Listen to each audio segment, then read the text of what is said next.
I strongly feel like this place is haunted. We had a lot of really weird happenings. We walked into the Nile and every one of our equipment drained, the battery drained. And the next morning we started going through our evidence and realizing how much evidence we actually caught.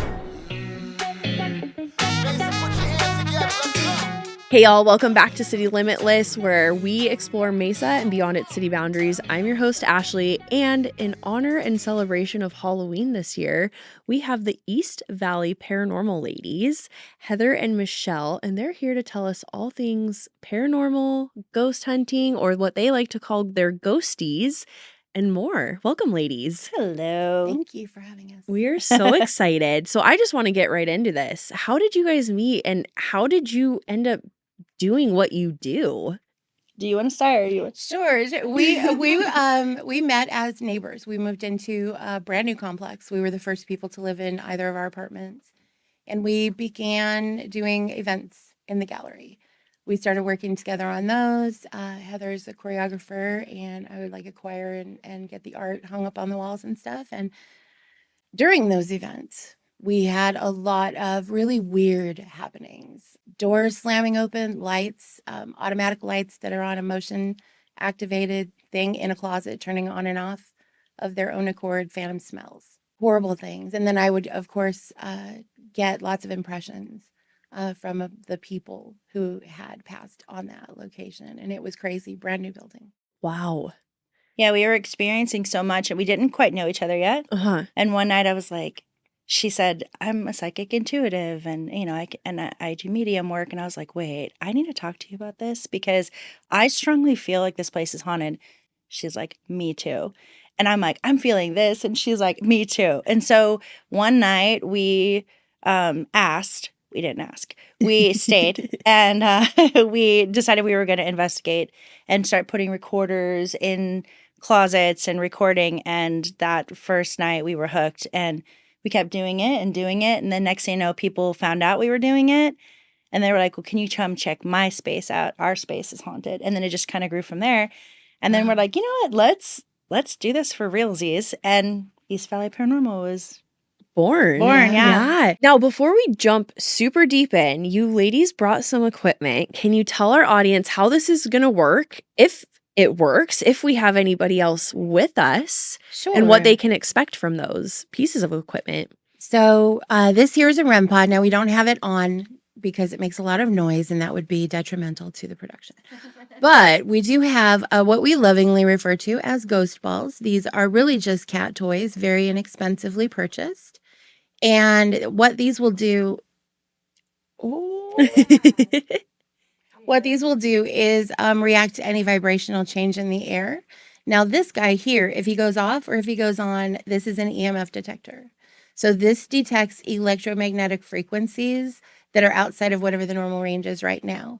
So if something enters into this space, because I know you said it feels creepy down here. Yes. If anything enters into this space and its electromagnetic frequency is detected, this will turn off and on. So that's just something that we'll keep an eye out for visually. Yeah.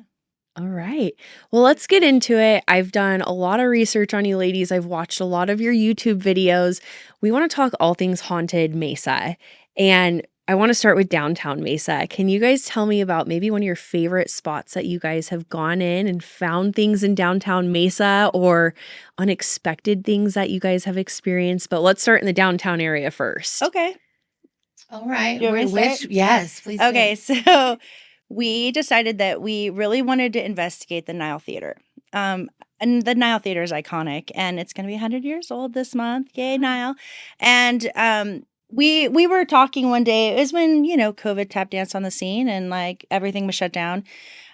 We had started talking, and we were just flipping through Instagram one day, and they had showed that they had tunnels under their theater. And we were like, wait, what? I had no idea. Yeah, we had no idea. So we DM'd them and said, hey, can we take a look at your tunnels? And they were like, yeah, sure. They were so nice. The owner, Michelle, is amazing. She's like, yeah, sure. Come on down. We'll show them to you. And then we're like, well, that was so easy. We're like, hey, can we investigate your theater? They were like, it's never been investigated. We were like, what? So we came down, we investigated, and our first night in the Nile we had a team of 6 or 7. I can't remember. 6 or 7 of us. And we walked into the Nile and every one of our equipment drained. The battery drained. phones, equipment, cameras, all kinds of stuff drained like that. Literally everything. Yeah, things we were plugging into the wall wouldn't hold a charge. And we were so confused. We ended up just investigating the 2 hours. And the next morning, we started going through our evidence and realizing how much evidence we actually caught. In fact, we caught so much evidence in 2 hours, we actually made a documentary about it. Wow. And we put it on our YouTube channel and everything because we're always telling everybody, if you're going to go to the Nile, check it out because you cannot believe the stuff we caught in there. So we've captured full body apparitions, shadow figures, phantom voices, disembodied voices, phantom smells, footsteps on the catwalk, tons Apparition. yeah, tons of EVPs. 75 plus EVPs in under 20 minutes worth of audio. Full sentences. Wow. Some are repeated. Okay. Okay. Honestly, some are repeated. When they repeat, are they wanting to be heard or? A lot of them, so in that particular location, some of them are very interactive with you and responding to you in real time. Oh my gosh. I was asked to leave by Real- name. Really? Man's voice, woman's voice? A or- chorus of children. With a I just woman got telling them what to say. goosebumps. So a woman tells them to tell her. Like you hear a Yes. woman say, tell her to get out. And they all say, Yeah. Michelle, get out. Like take off. They say And them to take off. Yeah. Oh my gosh. Yeah. Wow. It's really intense, but we can't hear it Yeah. in those moments, but Uh-huh. you can kind of feel it. Mm-hmm. Yeah, but the Michelle is the owner, as everyone knows. Uh-huh. Michelle owns the Nile. Yeah. I'm the Michelle they were speaking to when they asked to get out. The first time that we got Michelle, they said, we want Michelle. Yeah. Interesting. The same chorus of children. And now, is there a different feeling that you are overwhelmed with when you're not wanted somewhere? Interesting. You can feel that. Mm-hmm. You'll start to feel a pressure at the back of your neck. Your head will start to hurt intensely. Okay. You could feel nauseated, sick to your stomach, Mm-hmm. stomach cramping, body cramping. It just depends on how badly they want you out and how resistant you are to that, or how acceptable you are to that energy. Wow. Now, can you shift that energy with? You can protect yourself. Yeah, you can protect yourself. And also, too, I think us going in more frequently to Mhm. the places, they kind of start getting familiar. And then we get our names called more often, and stuff like that. But I think they get a little comfy Uh-huh. with us being in there. And they're a little bit more open, Yeah. to talk to us. And when we go in, we don't say, get out. You know Yeah, what I mean? yeah, It's yeah. more just like, hey, do you guys want to, we always sit down first, kind of like this. And it's like us hanging out. And we just say, do you want to come and talk to us? Do you want to have a chat? Is there any kind of messages that you need to tell us so we can tell somebody else? And I feel like that they're a little bit more comfortable with us, I think. Well, in a calmer interaction. Yeah. A very calm interaction, yeah. And then we'll start setting up, things and start, recording and stuff. But I think we kind of approach it as let's have a conversation. And there's times where they say get out. And if they are very inanimate and not comfortable, sometimes we do leave. We're like, Mhm. we're good. We can go ahead and leave. We don't want to cause you any problems. But that very rarely happens. It really has only happened once that I can really recall that we were asked specifically to go. Wow. Now, do you guys do research on your locations beforehand? Yeah. Absolutely. Okay. Mhm. And does that help with what you experience while you're on location? Definitely, yes. Mhm. We like to do a lot of our research here in Mesa, especially at the Mesa Public Library. Okay. In the Mesa Room. Have you guys heard of the Mesa Room? I've never been Really? there. Two And here's books. the bad thing. I'm a local, like born and raised. A lot of people don't never been to know. the Mesa Room. A lot of people don't, and that's why we love to tell everyone. We tell everyone on the tour as well. There is a Mesa Room in the basement. Oh, in You- the basement. it is- it is That's by probably a- why. It's by appointment only, Okay. and you get 1 or 2 hours if you're lucky Wow. a day, and you call them, make the appointment, and they will put a staff member down there to help you out. And there that's are historical facts. and- handwritten books. Wow. Original articles, handwritten maps, pencil drawn maps from the late 1800s. Oh my gosh. It's so great. I always talk about it being like the Buffy the Vampire Slayer library. It is. It is. And we have a Giles too, because Yeah. her name is Shani Smith. Jenny Smith. and she works at the library, and she's our go-to. Like, Wow. she always gets information for us, digs up old information. We that reached out to can't her. We're like, read. this is what we're doing. And we'll get there and she'll have some stuff laid out for us She'll already. have And we're- stacks of books just waiting. Like, here it is. But it's Here great it to go is, through and- like the 1800 directories and just Mhm. kind of see everything. And what always blows our minds is the Sanborn maps, like all the handwritten maps, because you're looking at something and go, oh yeah, that's where was there. And then you're like in 1800s, you're like, oh my gosh, the whole lumber yard was standing there. You know what I mean? Yeah. So it's really interesting. And we love going and doing research. I think like that's like one of our favorite things. Yeah. We found so much about downtown Mesa, just, doing our history tours and ghost tours, that we give a lot of history on our tours. And so it's really important for us to know what we're talking about, one, but also two, to help us with the investigation. And we use that a lot. Now, tell me, is there any other places in downtown Mesa that you guys frequent or you enjoy going to, or to? Jared's really stands out Mhm. right now. Okay, because they Uh, just moved. They did, and they're in a just- new location. They are, and we had actually been in there and investigated prior to them Okay. when it was House 109. Okay. And now that they've fully moved in, they're experiencing a lot more activity, Really? electronic interference on their mics when they're doing like open mic night, interruptions in their streams, and children giggling Over the speaker. over the speakers. Really? Now tell my audience a little bit about the back history of the house now. What would be causing that? Well, and we honestly, it's difficult to say what would be causing it. Now, it was the Kreisman family home Okay. from 1937 until Felix, the patriarch, he passed away in 1981 at the age of 95. So this was the family home. Okay. This was where all their memories happened. This was where, and they had, was it 4 children? I can't remember off the top of my head. I believe they had 4 children, I believe. And so it would have been a lot going on in that house. Plus, it was early Mesa. Mm-hmm. That was really almost the town center at that point. That's where the railroad would drop people off and things off. Okay. So there was a lot going on. Now, it was prior to when they lived there that the railroad ran through, but that energy is still prevalent in that area. Now, you guys mentioned something previous. Just because somebody might have passed away somewhere, that doesn't mean that's a person that you're picking up always, correct? 100% correct. Can you tell the audience a little bit about that whole situation? Yeah, I mean, sometimes it's just people's happy place where they Mhm. have the most memories.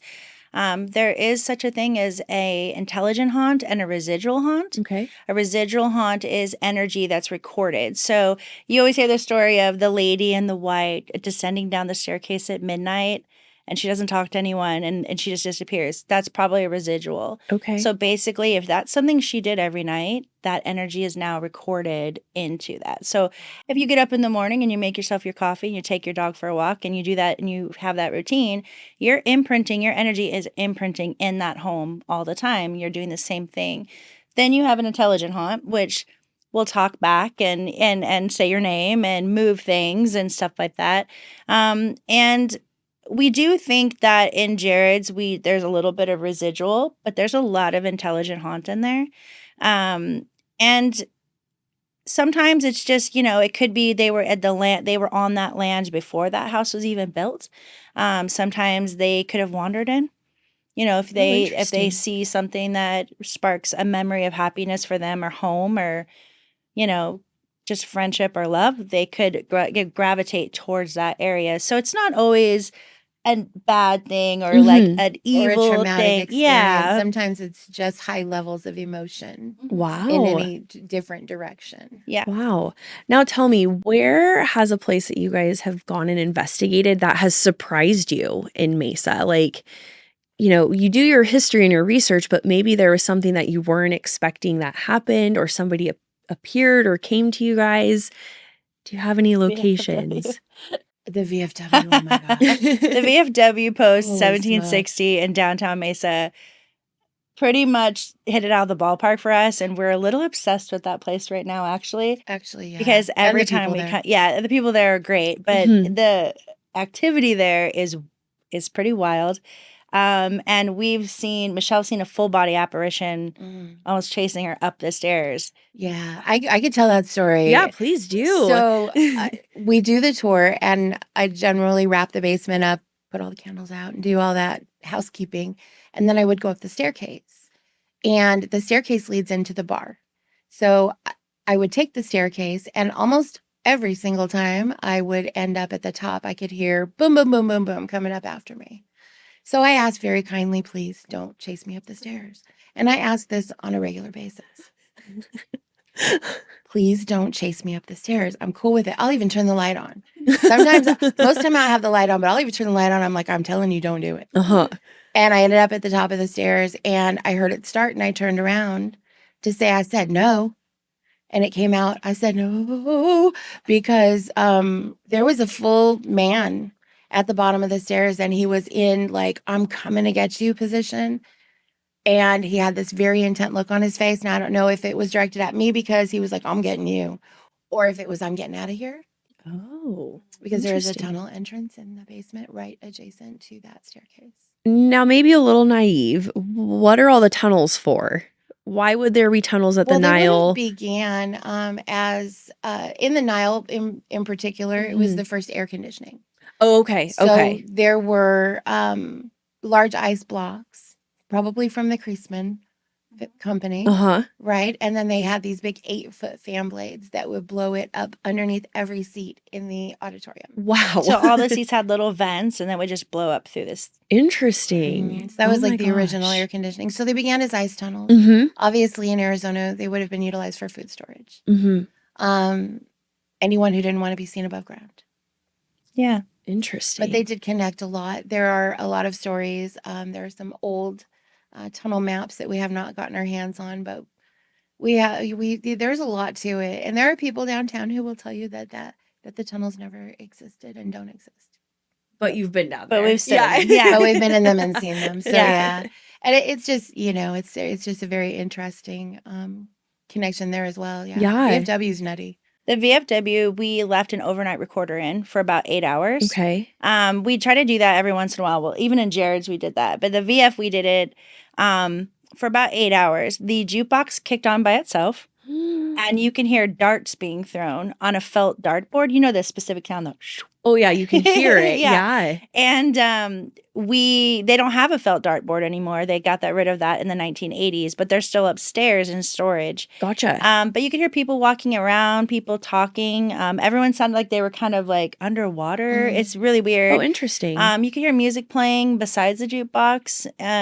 It's pretty fascinating in there. Like, our equipment goes nuts in there. And so get your coffee and get some spooky on with your ghost besties, right? Right. yeah, I mean, the VFW, and what's great about the VFW too is like the patrons will come out and talk about what they see. And it's really fun because they're like, let me tell you my story. And we're like, lay it on us. Yeah. We want to know all the stories. Yeah. And so, they'll talk about a lady that crosses behind them and they could see them in the mirror in the bar, and just all kinds of things, cash registers opening and doing weird things on their own. And it's pretty, they all have stories, and it's pretty fun. It's fun in there. It's very busy. Yes. Yes. Now, outside of the research that goes into your locations, how else do you ladies prepare for your ghost hunting? We charge a lot of equipment. I was going to say, what does your monthly charging bills look like? We charge a lot Right. of equipment. We buy new batteries and All the replace a time. lot of batteries. These are just, we always call our lightweights. These are the Mhm. ones that are very portable, but we have ones that we have a lot of equipment, Mhm. a lot. And so when we walk in, we have cases and cases of equipment. So we charge all that up, and we have to have extra batteries because the ghosts in downtown Mesa like to drain everything. Mhm. So we always, sometimes we'll have to, even when we have our ghost tour, it just happened last night. I had a full battery and I'm talking, and we were in front of the Nile, and just everything, just my walkie just drained, you could call it coincidence, I guess, but it always happens in the same exact spot almost Really? every other week. I have my walkie drains right there, and I'm like, that's my walkie. Stop. But I think too, like, you have to kind of ground yourself a little bit. That's something that I know that I did not do when we first started investigating, and I learned the hard way not to do that, because you can get affected pretty easily. But I think if we ground ourselves pretty well and just kind of go in with like set boundaries, be welcoming, but set your boundaries. And I think if you have to kind of set that intention before you even walk into a building like that. And then again, of course, too, like knowing the history of the building before you walk in is super important to us. Certainly. Yeah. So going outside of downtown Mesa, I know there has to be other spooky sites. Can you guys tell me about locations outside the downtown area that have piqued your interest that you guys have found interesting? Well, there's a few. Yeah, do share. What are you thinking? I mean, we could talk about Bisbee and Miami. Yeah, I mean, downtown Mesa keeps us so busy. Mhm. Like, and just when we think we're going to get a break, someone's like, "Can you come and investigate?" Or I think, so it's very hard for us to actually even get away sometimes. But Miami, Bisbee, we've been to Tombstone for a little bit and did the cemetery there, which was pretty interesting. That was really interesting. Yeah, but I think Bisbee, if you've never been to Bisbee, a lot of people love to talk about Jerome. Yeah. And Jerome's great, but I think they sleep on Bisbee being a very haunted spot. It is wild there. It has its own vibration. Okay. It has its own hum. I don't know really how to, it's like, and everyone moves to it. Everyone in the city moves to it. Mhm. Yeah. And it's very welcoming, but it holds on to its ghosts. Interesting. For sure. So speaking of cemeteries, maybe the greater Mesa area, have you guys done any cemeteries out here in Mesa? Is that something that It's maybe something you gravitate towards? I don't know. Yeah. Maybe that's just the stereotype, right? Yeah. Also, too, a lot of the cemeteries out here kind of frown upon it. They don't really like it. Totally. And we respect that. We've called before and asked them, like, "Hey, is there any way?" And they're like, "We really don't want that." So we actually have not done that in Mesa. We've done just a out lot of of respect for the rural cemeteries, yes. Yeah. But really, we seek permission. We don't like to, yeah. explore abandoned places and break in and stuff. We're not those. We like permission. Yeah, we like permission. Yeah. Even if we're staying at a hotel or something, Yeah. we'll even ask, "Hey, Yeah. are Yeah. you guys cool with it?" Yeah. I think too, like, and cemeteries, I mean, we see, we hear people that pick up on stuff, but honestly, we've walked through the downtown Phoenix cemetery and it just didn't really pick up on a whole lot. I mean, I don't know. I never get, we do the cemetery tours in Mesa and it's really fun. Every year, The yeah. You Mesa guys should do Historical, that. museum like kind of invites us and we like to go to that. And I never get like a feel really when we walk through there, just besides just very beautiful and peaceful. But we did do the Tombstone one because there's like nobody there. Yeah. It's kind of in the middle of nowhere, right? It was off the beaten path one even. And we set a phone recording up to do an EVP session. And the only EVP that we got from that was, "We'll call you right back." Yeah. And EVP is short for electronic voice phenomena. So you can capture spirit voice on a phone line, radio waves, live streams. We've caught them on live streams before. So we have a method that we've invented, sort of. I feel like we invented it too. I feel like I don't see anybody using it. But we like to call it the Mesa Method, where we take two phones and call and put one in a haunted like hot spot, and then we kind of back up and give them their space and literally just use it as a walkie-talkie. Yeah, we leave a recording device. Really, we just leave another phone recording next to it. And we walk away and have a conversation with the empty room, and we give them all that phone energy. Yeah. It's a good way to kind of break the ice especially in an area that they're not familiar with us and we're not familiar with them and we don't know what we're dealing with. And we're just like, it's kind of a way to tiptoe and put your toe in the water and be like, "Okay, what do we got here?" Yeah. But when we had "we'll call you back" on the phone, we were like, okay, like that was interesting. It was so cute. It was a little old lady too. Oh my gosh. "We'll call you back." Interesting. Very fun. Now, I have the heebie-jeebies in my own work building. I want to get your ladies' thoughts while you've been down here so far. I don't know how quickly maybe things can be physically or felt, but have you guys felt anything while we've been here? Well, this is a very old building, right? This was the original like Blue Valley National Bank building. Mhm.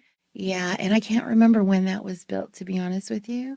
But I feel like if there's any residual energy down here, it would be from whatever was here previous. Okay. This was a territory from 1878 and before we were even a state in 1912. Mm-hmm. So a lot happened here in Mesa. Yeah. A lot of different things. Yeah. I mean, we've got railroads that have disappeared and there's no trace left. Which is wild. There's really no telling. And basements always have that sort of liminal feeling Okay. because it does kind of isolate you. You're within the earth. Yeah. You're I've below never ground. thought about that. So it automatically feels like, for me, it feels like I'm being embraced because I'm Okay. in a basement, because I can feel the energy and it's closer for me. That makes sense. Yeah. And also, too, in downtown Mesa, I feel like no matter where we go, people are like, well, I think it might be haunted. We're not really sure. And then we walk out with like a bunch of EVPs or something. And they're like, oh, I just think downtown Mesa is extremely haunted. Interesting. There's not many places we walked into that we walked out and said, yep, there's nothing here. Like, Really? Yeah, very few. Really? We have had a few, but not many at all down here. We don't walk away with nothing. And if we walk, we get so disappointed if we only have like 3 EVPs. Right? yeah. You're like a minimum of 10 at least, Yeah, right? no, for real. That's how it is, because it's so active down here that if we get Yeah. one EVP, most people are like really excited about one EVP. And you're like, especially when oh, it's that's a really good one. It's like a name. Yeah. We've had lots of names thrown out at us. Really? Absolutely. Yeah, tons of names. Yeah, we've investigated the 101 Gallery, the Mhm. Nile Theater, the old Soul Center building, which is now House of Homes, House of Homes. and that's the got some Guild of the history. Veil, which used to be the women's club on Mhm. McDonald. And every time, just it's Mesa. it's Mesa. That's crazy. We think like it's one block, but it's not. It's like all of them. It's Mesa. Wow. All of that rich history is sticking around. Yeah, because we've gotten EVPs that you can hear. It's like a Native American woman who's just sad, and she asked us to help her save her village or help her save her tribe. And we were bawling. We were crying, and we were like, what can we do? Like, it was really sad. And then we get an Irishman. He's hilarious. I think he's a Scotsman, actually. Oh yeah, that's right. I think he's a Scotsman. He is. Because he says, I've got to get back. Look, I died. It was so oh my funny. gosh. Because I go, why are you here? Or something like that. I asked him, like, why are you here? And he goes, look, I died. Like, come on, lady. Interestingly, Alexander MacDonald, the first mayor here, was a Scotsman. Oh. Yeah. So do you guys think that that's maybe? We don't know. I'm sure he had more friends. Some sort of connection. right? Yeah, I don't know. We can't say, but we do live downtown. Mm-hmm. Mm-hmm. So Yeah. we don't know. Yeah. There's just so much energy and there's so much history here that, even in the Nile Theater, we talked about we'll get an EVP, and that used to be a dress shop at one time. And we got EVPs of 2 ladies like pretty much arguing over a hat and a dress. And it was like we were eavesdropping in on their conversation. Yeah.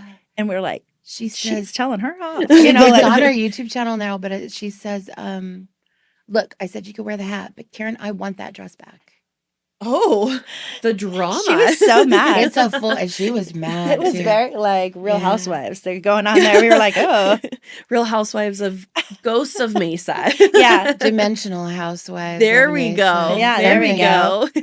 Now tell me, what does the future hold for East Valley Paranormal? What do you guys foresee yourselves doing in the next couple of years with what you currently are doing? Yeah. Well, currently we give the ghost tours down here in downtown Mesa. We do the Rideables ghost tour. We have a midnight ghost experience, and we definitely want to keep building on that. Our goal is to have an East Valley Paranormal HQ on Main with a haunted Ooh. museum. I love to hear that. I think that is pretty much like we've always wanted that, to have a venue space sort of that people can come in and do a paranormal experience nice with us, that we can take them to different places and have them experience all this too, plus run our ghost tours out of. But we think it would be a great addition down here, just because of all the energy. I mean, everyone talks about Jerome and Bisbee, and I'm like, Mesa needs to make a staple on the scene. Yeah. Well, and also we do want to continue creating our episodes and pushing our YouTube content and our socials. It's really, we love engaging. Yeah. No, please tell my audience where they can find you, ladies, as far as YouTube and your socials go. Plug it in. So our YouTube is under EVP Investigates, but it is East Valley Paranormal. If you do that search, you'll find a little logo. It's a circle, black and white. Little logo on there, and that's us. And on our Instagram, it's East Valley Paranormal. And on our YouTube, like we like to go live a lot when we do our investigations. Okay. So if we're doing an investigation, we will just pop on live, and we'll go on Instagram live quite often and show guests behind the scenes, and then they get to sort of see what we're doing. So when we're getting all these EVPs, they're there with us. And sometimes if we can't tell what it's saying, like sometimes they're kind of hard to hear, we'll ask our audience, like, what do you guys think it's saying? They're like, I think it's saying this. And then we'll kind of come to an agreement. We're like, okay, let's play it again. And so we kind of actually go over our evidence with our audience on and engage in the moment. And it ends up in our episodes. Yeah. We're really big fans of mixed media in our episodes. So we will throw the live stream in there. I love it. You'll see it. Yeah, because there's evidence captured on every little thing that we're doing. So we throw it all in there. Absolutely. Yeah. Now, 'tis the season, Halloween, spooky season, whatever you want to call it. If you guys could give any advice to people that maybe want to go on their own paranormal tours, what would you recommend for people to prepare for or do to prepare for their own little ghost hunting adventures? Well, my first recommendation is not to do it inside your own home. Yeah, don't do it in your home. Great, good to know. I don't do it in my home. We don't do it in our We don't homes. do anything in our homes. Okay. Yeah. It's an open invitation to I mean, don't something. get us wrong. We do have things that come into our homes, but we just They like, do. as long We as you're don't good, invite we're them. good. Yes. Yeah, we don't invite them. We're not drawing them in by saying, hey, look at this. Yeah. I mean, we do. I have a haunted doll in my apartment. She's great. Her name is Emma. She's adorable. And she has her own cat ball, and sometimes she trains it. I turn it off at night now because I don't like being woke up in my loft apartment with red and blue lights flashing. We my have gosh. recorded Emma's voice. She's Really? very sassy. What She's has so she sassy. said? She didn't like the other doll that we brought in, so she said some very not nice things about that doll. Okay. Yeah, we had Lord. someone that thought they had a haunted doll. They asked us to take a look at it, which we have. We do take in haunted objects sometimes. And we're like, okay, we'll check it out.